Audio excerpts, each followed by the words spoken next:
wa ala alihi wa ashabihi wa man tabi'ahum bi ihsan ila yaumiddin. Amma ba'd. Alhamdulillahirabbil alamin, segala puji bagi Allah yang telah melimpahkan rahmat, hidayah serta inayahnya lah kita dapat melaksanakan pembelajaran lewat video kami berikut ini. Yang tak lupa kami hormati Ibu Husnul Hatimah MPD selaku dosen pengaku dan teman-teman yang insya Allah berbahagia. Sebelumnya kami dari kelompok 1 di sini kami akan memaparkan materi yang berjudul Perkembangan dan Pembinaan Bahasa Indonesia. Perkenalkan, nama saya Latifah Rahmah. Di sini saya sebagai moderator dan 2 teman saya selaku narasumber. Untuk narasumber silakan untuk memperkenalkan diri. Perkenalkan, nama saya Khairun Nisa. Dan perkenalkan, nama saya Siti Mufiro.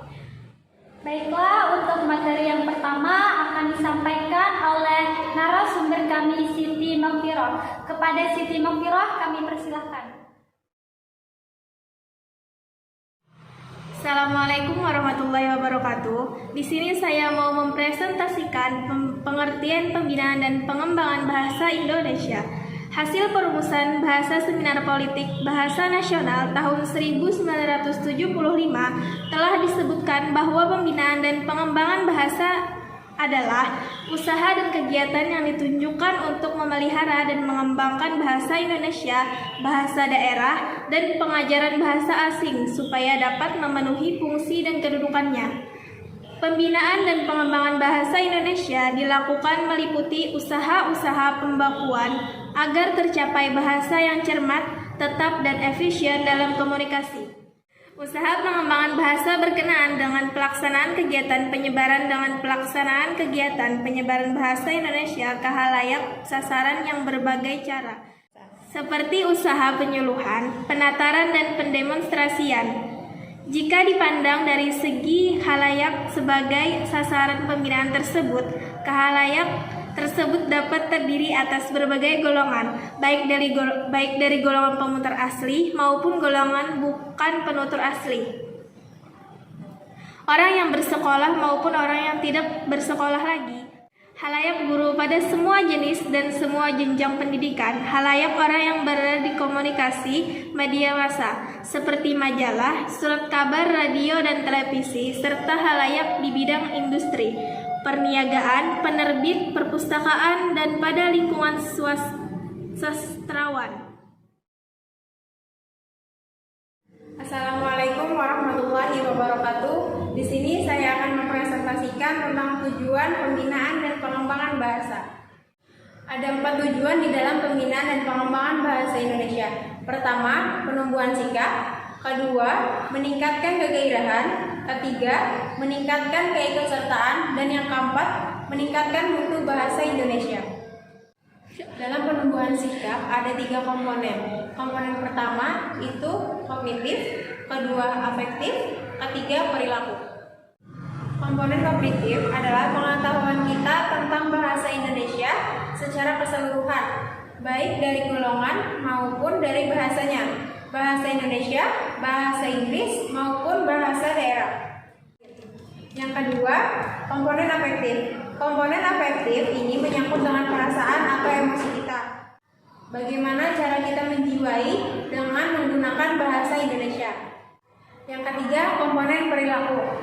Komponen perilaku ini memiliki nilai moral yang berhubungan erat dengan kecenderungan kita berperilaku. Tujuan yang kedua, meningkatkan kegairahan. Dalam kegiatan pembinaan dan pengembangan bahasa Indonesia mempunyai target untuk meningkatkan kegairahan dalam berbahasa Indonesia. Contohnya, dalam suatu rapat resmi, seorang pejabat menyampaikan pidatonya sebagai sambutan resmi. Saudara-saudara, seperti hal yang saya sampaikan tadi, bahwa untuk mendrop beberapa spare part yang kita pesan dari luar negeri di airport sore ini, saya menganjurkan dan meminta agar tenaga-tenaga yang telah di-upgrading lah yang harus berangkat ke sana. Jika polisi ini disalahgunakan, saya akan melakukan feedback terhadap tindakan itu.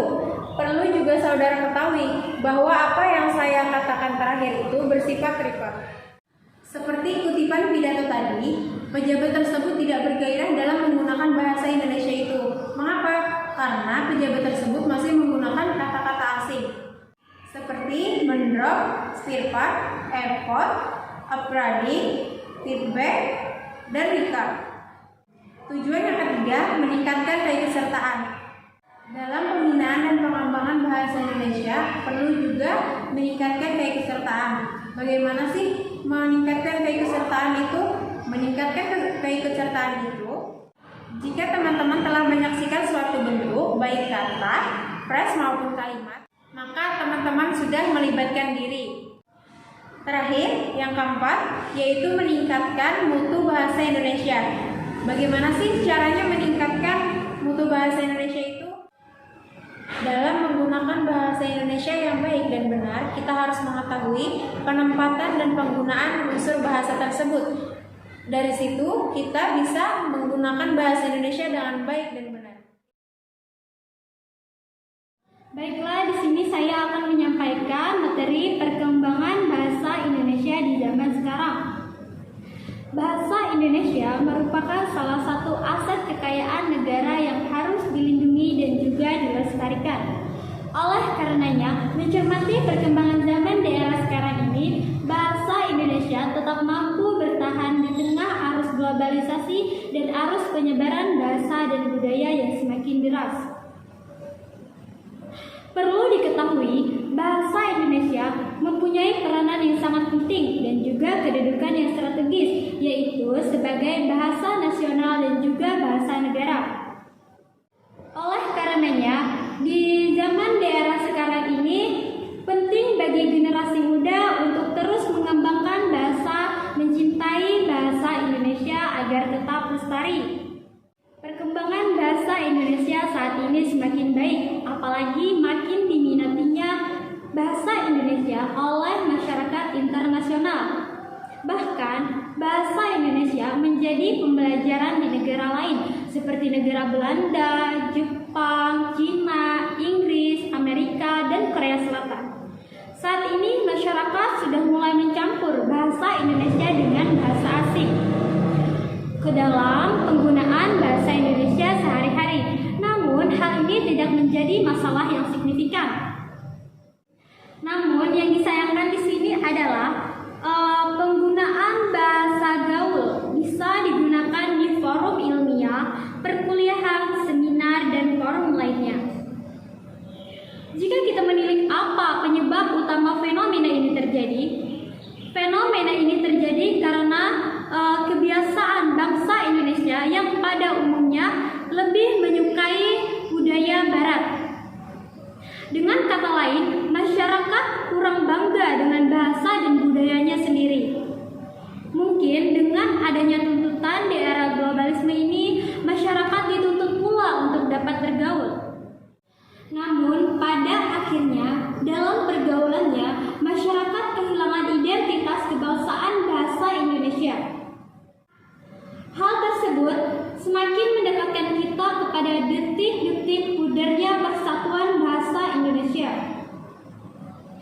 Sebagai warga negara, sudah sepantasnya lah kita menjaga dan mencintai bahasa kita. Selagi bahasa gaul tersebut masih digunakan sampai sekarang, bahasa Indonesia juga tidak akan berkembang dengan baik. Pemerintah harus dapat menyadarkan masyarakat betapa pentingnya kita menjaga bahasa Indonesia yang diterapkan melalui kebijakan strategi. Inti awalnya adalah bagaimana bahasa Indonesia bisa dipakai secara luas, seperti di tempat umum, media massa, dan di barang dagang. Sehingga secara tidak langsung, masyarakat mengetahui mana bahasa yang baik dan mana bahasa yang tidak. Nah, itulah tadi pemaparan materi